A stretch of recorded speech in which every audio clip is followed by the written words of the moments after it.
I want to talk about the current Islamic regime in Iran.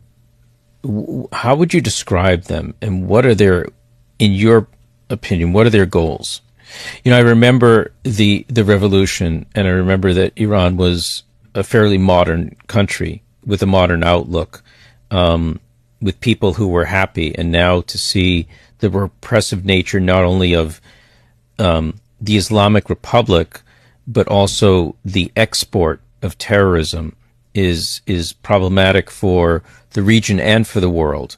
And I saw a post that you put up, and maybe you can talk about this, that, you know, when we say Iran, you don't want us to refer to Iran as Iran, but as the Islamic Republic.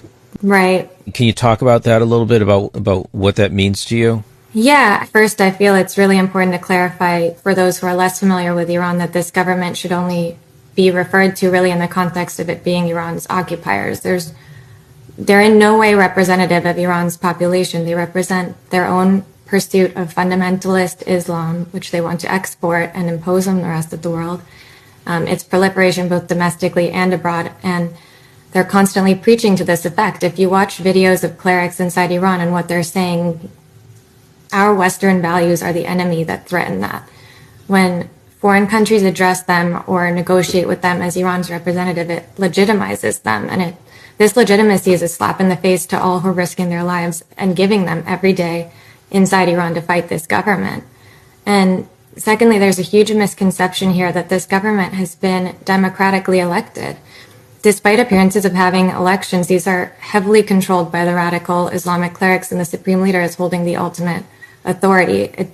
Since 1979, through propaganda, through brutal force against its people, they maintain their grip on power, and the elections are not free or fair. Only candidates approved by the regime can participate to ensure that this ruling class remains in control. And make no mistake, the supreme leader pulls these strings, and the regime's priorities are not the welfare of its people, but in maintaining this ideological and political dominance. And all the proof is there. Like, they're lining their own pockets, funding terrorism, and letting their own people starve. They're the enemy of any freedom-loving person. And so when I hear people apologizing for them or attributing their actions to a different source, I really ask that they educate themselves or listen to the speeches they give to galvanize people against the West. And they wreak havoc on all of us through their proxies every day. They're the head of an octopus, and organizations like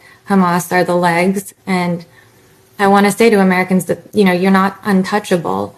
If you think you've not been affected by Iran, in some way you have. Like, think again. And if things continue down this track with nobody supporting the Iranian people to stop them, being stripped of freedoms won't just be an Iran problem. It will come right to your doorstep, because they view America as the devil, and they'll do whatever they can